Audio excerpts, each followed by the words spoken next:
What has made your marriage successful?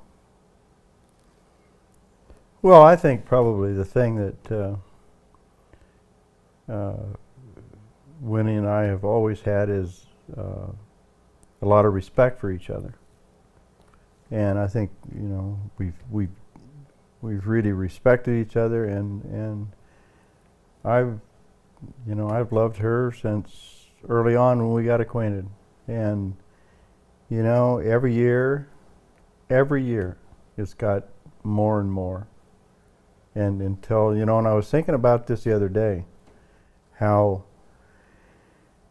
I look back over the years and the things that have we've gone through in our life, but today, I really can't imagine life without her.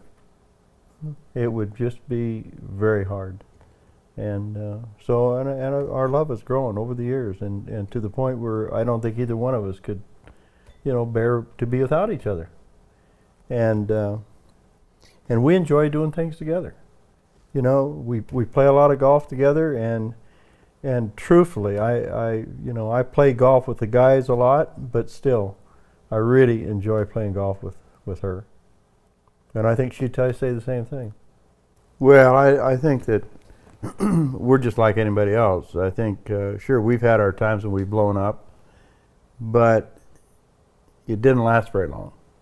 Mm-hmm. And there hasn't been that many nights that we've gone to bed and haven't talked about things.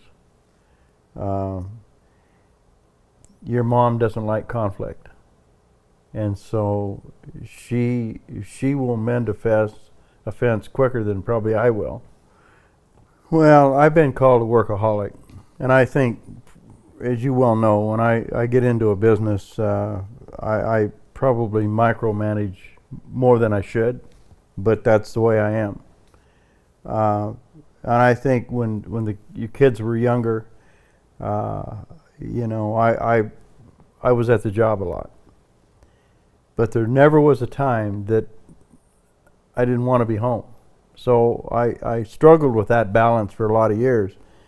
And basically I think that I got to where I could handle both sides pretty well.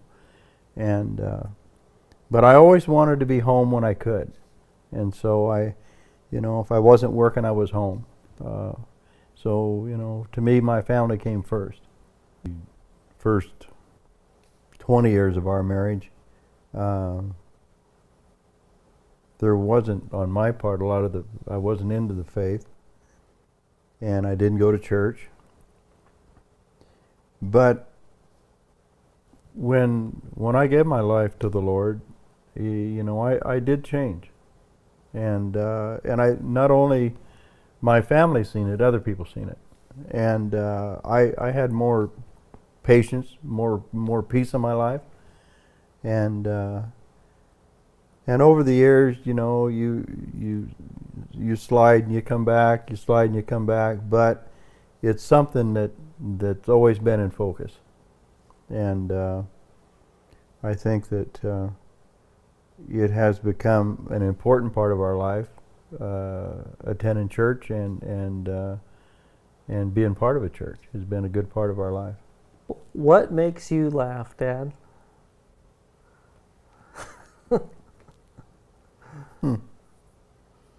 Well, over the years, I've had strangers say to me, "Do you ever smile?" So it's not, sitting around with a smile on my face isn't normal me, but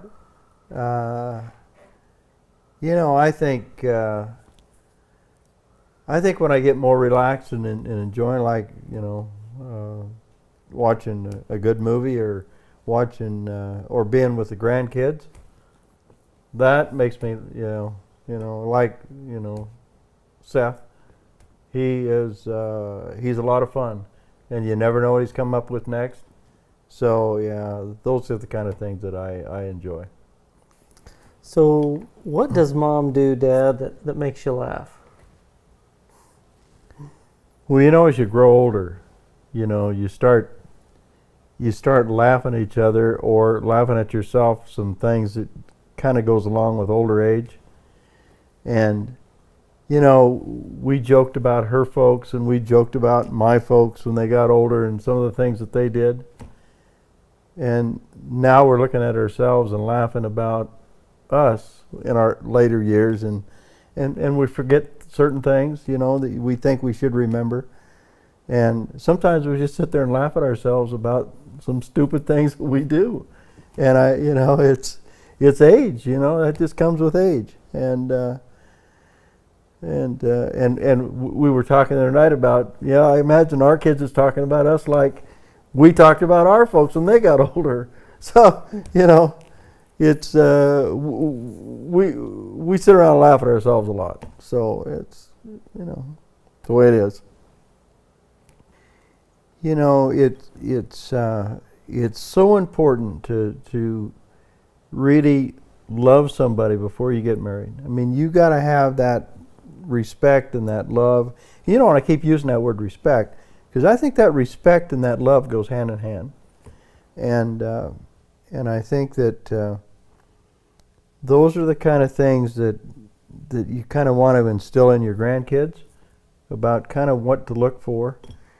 And I can remember when Nisha was thinking about marriage, and her and I kind of went through the checkoff list about a guy.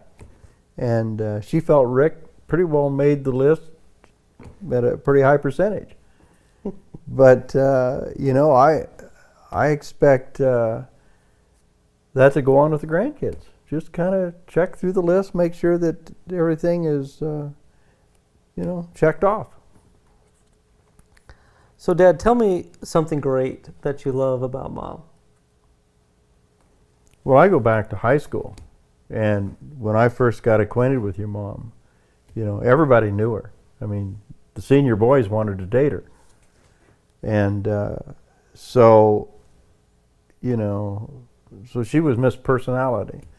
And she was on the L Squad, she was on this, she was on that. And as she gone on through the years, I mean, her personality is attractive to other people.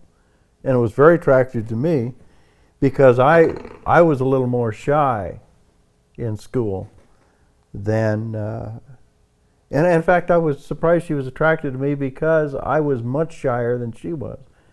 But she took it upon herself to kind of draw me out of that. And over the years, that's been good for me. And so she's, and you know, the other thing that I think that people, when we got married pretty young, people thought, well, it wouldn't last. Well, see, I didn't have any doubt that it would last. I knew it would last because who wouldn't want to be married to your mom? I heard that from some other guys. Yeah. So, you know, I had the prize. Why wouldn't I stay with it? So. But if you could pick one thing that you would want to be known for in the future, what would that one thing be that you'd want to be known for?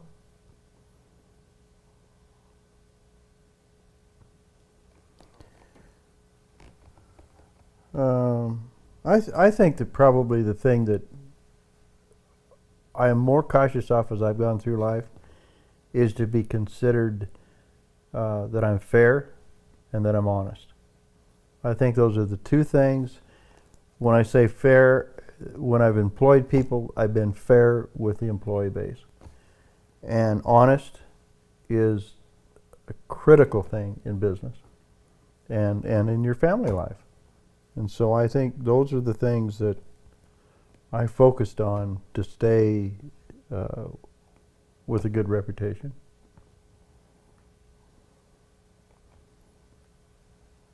I knew you'd say that. You did? Mm-hmm.